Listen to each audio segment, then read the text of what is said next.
स्वागत है आपका ग्रोथ विद बाबाजी चैनल पे। कभी ऐसा महसूस हुआ है कि कोई आपको अपनी उंगलियों पर नचा रहा है? आज हम प्रभाव के कुछ ऐसे छिपे हुए हथियारों पर से पर्दा उठाएंगे जिनका इस्तेमाल लोग रोज करते हैं और हमें भनक तक नहीं लगती। तो चलिए इस रहस्यमयी दुनिया में गोता लगाते हैं। अगर ऐसा कभी लगा है तो यकीन मानिए ऐसा महसूस करने वाले आप अकेले नहीं हैं। हमारे चारों तरफ एक छिपा हुआ खेल चल रहा है और आज हम इसी खेल के नियमों को समझने वाले हैं। हाँ, लेकिन एक बात पहले ही साफ कर देते हैं, ये जो जानकारी है ना, ये किसी को कंट्रोल करने के लिए नहीं है। नहीं, ये तो एक ढाल है, एक कवच है जो हमें उस खेल से बचाएगा जिसमें कोई भी अनजाने में बस एक मोहरा बनकर रह जाता है। तो चलिए शुरू करते हैं प्रभाव का छिपा हुआ खेल, डार्क साइकोलॉजी। एक ऐसा शब्द है जिसे सुनते ही लोग थोड़ा कतराते हैं, है ना? जिस पर लोग अक्सर फुसफुसा कर बात करते हैं। लेकिन देखिए, अंधेरे से मुंह फेर लेने से अंधेरा गायब तो नहीं हो जाता। इसे समझना बहुत जरूरी है ताकि कोई इसका शिकार न बन सके। और देखिए, इसका इस्तेमाल हर जगह होता है। पॉलिटिशियंस, बड़ी बड़ी कंपनियां और यहाँ तक कि हमारे जानने वाले लोग भी कई बार इन तरीकों का इस्तेमाल करते हैं। इतिहास उठाकर देख लीजिए, हिटलर जैसे तानाशाहों से लेकर आज की बड़ी बड़ी एडवर्टाइजिंग कंपनियां तक, सबने इन तकनीकों का इस्तेमाल अपने फायदे के लिए किया है। इसीलिए इसे सीखना हमले के लिए नहीं बल्कि अपने बचाव के लिए जरूरी है, ताकि कोई हमारा फायदा ना उठा पाए। अब आते हैं पहली कैटेगरी पर, आपकी असलियत को तोड़ना मरोड़ना। सबसे पहले चलिए उन टैक्टिक्स की बात करते हैं जो शायद सबसे ज्यादा खतरनाक है। मतलब वो जो किसी की सच्चाई, किसी की रियलिटी को ही पूरी तरह से बदल कर रख देती हैं। और इसमें सबसे पहला नाम आता है गैस लाइटिंग का। ये शायद सबसे शातिर तरीकों में से एक है।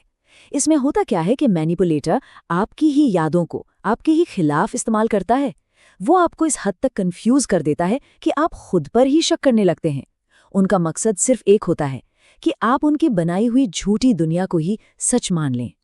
ये लाइनें कुछ सुनी सुनी लग रही हैं। तुम कुछ ज्यादा ही सोच रहे हो। नहीं, ऐसा तो हुआ ही नहीं था, तुम्हें गलत याद है। या फिर तुम ओवर रिएक्ट कर रहे हो। ये सिर्फ शब्द नहीं है, ये गैस लाइटिंग के हथियार हैं। अगली बार जब भी कोई इन वाक्यों का इस्तेमाल करे तो बस सतर्क हो जाइए। अगली टैक्टिक है फियर मॉन्गरिंग, यानी डर फैलाना। देखिए, डर जो है ना, वो सबसे ताकतवर इमोशंस में से एक है और जो मैनिपुलेटर्स होते हैं वो इस बात को बहुत अच्छे से जानते हैं। हिटलर ने इसी डर का इस्तेमाल करके पूरे देश को कंट्रोल कर लिया था और आज भी पॉलिटिक्स हो या बिजनेस, डर का इस्तेमाल हमें कंट्रोल करने के लिए किया जाता है। इसके उदाहरण हमें हर जगह दिखते हैं, जैसे कोई नेता किसी एक ग्रुप को पूरे देश के लिए खतरा बता दे, या कोई कंपनी आपको कुछ बुरा होने का डर दिखाकर अपना प्रोडक्ट बेचने की कोशिश करे। ऑफिस में बॉस का ये जताना कि नौकरी कभी भी जा सकती है, या रिश्तों में पार्टनर का छोड़कर जाने की धमकी देना, ये सब डर फैलाने के ही तरीके हैं। बस एक बात याद रखिएगा, डर पर बना कंट्रोल अक्सर एक धोखा ही होता है। अच्छा, तो रियलिटी को तोड़ने मरोड़ने के बाद मैनिपुलेटर का अगला निशाना होती हैं हमारी भावनाएं, हमारे इमोशंस। अब देखते हैं कि वो कैसे हमारी ही फीलिंग्स को हमारे खिलाफ एक हथियार की तरह इस्तेमाल करते हैं। और इसमें सबसे पहला आता है लव बॉम्बिंग। ये खासकर रोमांटिक रिश्तों में इस्तेमाल होने वाला एक क्लासिक ट्रैप है। देखिए, इसके 4 स्टेप्स होते हैं। पहला, आपके ऊपर प्यार, तोहफों और अटेंशन की बरसात कर दी जाएगी। दूसरा, आप धीरे धीरे उस अटेंशन पर निर्भर हो जाते हैं। तीसरा, अचानक से वो सारा प्यार और ध्यान खींच लिया जाता है।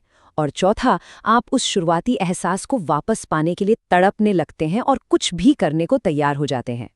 फिर आता है साइलेंट ट्रीटमेंट। कहते हैं ना, खामोशी शब्दों से ज्यादा शोर करती है। और मैनिपुलेशन के इस खेल में ये एक बहुत ही पावरफुल हथियार है। साइलेंट ट्रीटमेंट का मतलब सिर्फ चुप रहना नहीं होता। ये एक तरह का साइकोलॉजिकल अटैक है, एक मानसिक हमला है जो सामने वाले को तोड़ने और उसे कंट्रोल करने के लिए ही डिजाइन किया गया है। वैसे अगर अब तक की बातें काम की लग रही हैं और ये एनालिसिस अच्छा लग रहा है तो एक छोटा सा काम कर दीजिए। इस वीडियो को लाइक करके चैनल को सब्सक्राइब कर लीजिए, वरना क्या पता हम दोबारा मिले ना मिले। अगला हथियार है गिल्ट ट्रिप। ये एक इमोशनल जाल है। इसमें मैनिपुलेटर आपकी पुरानी गलतियों को बार बार याद दिलाएगा, एक हथियार की तरह इस्तेमाल करेगा, ताकि आपके अंदर एक गिल्ट पैदा हो और आप दबाव में आकर उनकी बातें मानने के लिए मजबूर हो जाएं। चलिए अब बात करते हैं कुछ और भी ज्यादा शातिर टैक्टिक्स की, यानी पसंद का भ्रम पैदा करना। ये वो तरीके हैं जिनमें हमें लगता है कि कंट्रोल हमारे हाथ में है, हम अपनी मर्जी से फैसले ले रहे हैं, जबकि असल में कोई और ही हमें कठपुतली की तरह नचा रहा होता है। यहाँ 3 टैक्टिक्स को हम जल्दी से समझते हैं।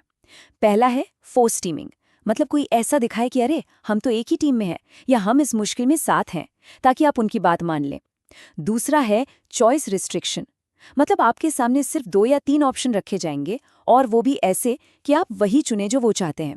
और तीसरा है गो स्लाइटली रॉन्ग, इसमें कोई जानबूझकर कोई गलत जानकारी देगा, क्योंकि उन्हें पता है कि इंसान की आदत होती है गलती सुधारने की, और इसी चक्कर में आप असली जानकारी दे बैठेंगे। अगला तरीका तो हम सबने कभी ना कभी देखा ही होगा, समस्याओं को बढ़ा चढ़ा के बताना, जिसे हम अपनी भाषा में कहते हैं बात का बतंगड़ बनाना। सोचिए, आप कहीं पहुंचने में बस आधा घंटा लेट हो गए और सामने वाला इस छोटी सी बात पर इतना बड़ा तमाशा खड़ा कर दे कि आप दबाव में आ जाएं और फिर पूरे दिन बस उनकी ही बातें मानते रहें। और हमारी लिस्ट में आखिरी टैक्टिक है सेल्फ अबेसमेंट। ये तरीका है भेड़ की खाल में भेड़िए वाला। इसमें लोग जानबूझकर खुद को नीचा दिखाते हैं, खुद को बेचारा साबित करते हैं। मैं तो बहुत बुरा हूं, मुझसे हमेशा गलती हो जाती है। ऐसा वो इसलिए करते हैं ताकि आपकी सहानुभूति जीत सकें। लेकिन याद रखिए, ये सहानुभूति अक्सर एक जाल होती है, अपनी बात मनवाने का एक तरीका। तो हमने देखा कि कैसे कुछ लोग रियलिटी को, इमोशंस को और यहाँ तक कि हमारी चॉइस को भी मैनिपुलेट करते हैं। अब सबसे बड़ा सवाल ये है कि इस जानकारी का करें क्या? तो चलिए अब अपनी ढाल तैयार करते हैं।